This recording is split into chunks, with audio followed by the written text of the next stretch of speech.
So we're seeing a flurry of headlines in the media industry this month, and there's one common theme, and that is live sports. Joining us right now is Matt Belloni. He is Puck's founding partner. Good morning to you, Matt. The big story, Morning. Let's get into the octagon. Mr. Ellison getting into the UFC business in a major way. What's happening? Well, this is a 7-year, $7.7 billion rights deal. All of the UFC matches. There's typically the numbered fight nights, which are their big main events, about 13 of those. Then there's these 30 sort of broader fight nights that are kind of lesser events. They thought they would have to split them up to get the rights fees they wanted. They all went to Paramount Global. They're going to air on Paramount Plus, with the big fights going on CBS. Big coup for UFC to get this rights deal, $1.1 billion. And it's really a signal by David Ellison that he's here to play. Can they make money doing this? Well, that's the eternal question in sports. Sports rights are extremely expensive. It's very difficult to make your money back on subscribers and advertising, but there's a larger play here. David Ellison needs to announce himself as a new owner. He wants to make some big splashy deals that will tell everybody that he is here to win. They need to grow Paramount Plus. 77 million subscribers is not enough. So if he can use the UFC subscribers to get to 90, 100 million subscribers over the next couple of years, that is a huge win, and they can build upon that. How much of, because I was reading your newsletter, how much of the math depends on the CBS linear TV component? Well, that was a key element here. I mean, the reach that CBS gives the UFC is gigantic. Remember, this is a league that was referred to as cockfighting not that long ago. Now it is on the Tiffany network. So this is a huge win for reach for them. But they have to monetize. If those are on CBS, if those fights are on CBS, are people still going to pay for Paramount Plus, or is it just going to be the cord cutters and cord nevers that go over there? So there's a balance here. They want the reach and they want to sell advertising against those marquee matchups, but they also want to grow Paramount Plus and have enough exclusive there that people feel they have to go over to Paramount Plus and subscribe. It's a tricky line to walk. I mean, Matt, when you said Tiffany Network, I would like to come up with the new adjective for what that is. And you see where I'm going with this.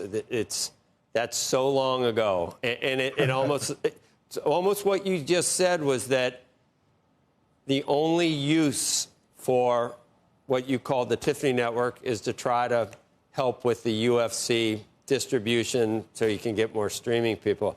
I mean, the morning show, the 6:30. Who's I don't even know who's on that show. I don't know who's on the morning show. 60 Minutes, everybody's 80. There is no Tiffany Network. And I look at what the linear dramas are. Once again, it'd be Clockwork Orange for me to watch any of the things that there is no CBS or Tiffany Network left. Well, keep in mind, CBS is still very profitable, and CBS is the #1 rated of the broadcast networks. Oh, come on. It is. I know that, but that's like I can't use any expression because it's all politically incorrect, but yeah, okay. Out of the ones that are still, you are right. Is there any coming right back for that? Anything coming back? And is there any way back for CBS News? Oh, for CBS News. I mean, that is a whole different thing. I mean, you're right that the strategy for the Ellisons is to milk the linear channels for profit and for reach, while investing in the streaming properties. CBS News is its own thing. Ellison made the rounds in New York last week. He visited CBS News. He thinks that he has a plan to bring in an ombudsman to kind of regulate, and they call it transparency. They want the impression of CBS News to be unbiased. We'll see if that works. The 60 Minutes people that I have spoken to are sort of hesitantly optimistic. Gayle King was supportive. We'll see if that works. But the overall financial strategy for CBS is to milk it for profit, slowly transition the investment over to Paramount Plus, and they still have major properties NFL, golf, 60 Minutes. Right, sports. These are watched by millions and millions of Americans. Let's play a little merger game. Given how much David Ellison is prepared to pay for sports, do you think that he will be or want to be in the market for other assets? And a couple are on the board that we know about. So Peacock, for example, which is a parent company owned by Comcast, which owns CNBC, at least for now, until it's spun off as Versant. That seems to be on the table. You have David Zaslav, who's got Warner Brothers.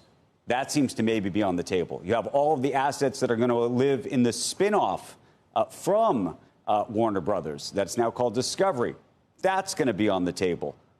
Are any of these things going to come together? And to the extent you think that David Ellison and Paramount Skydance are part of it, which part are they part of?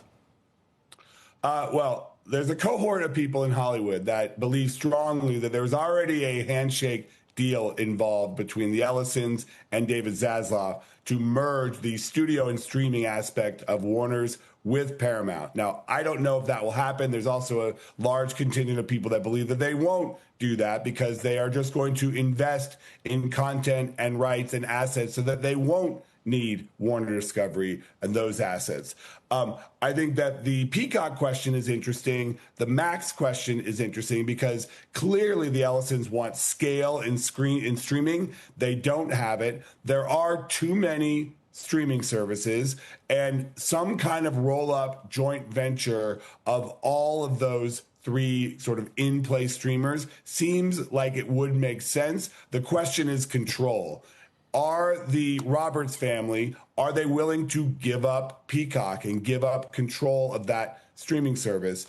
Is Warner Discovery willing to part with that asset or part with the entire company? I think ultimately they are, but there's a lot of very nuanced questions when it comes to these streaming services coming together. Right now, the Ellisons seem very intent on investing to get the scale themselves.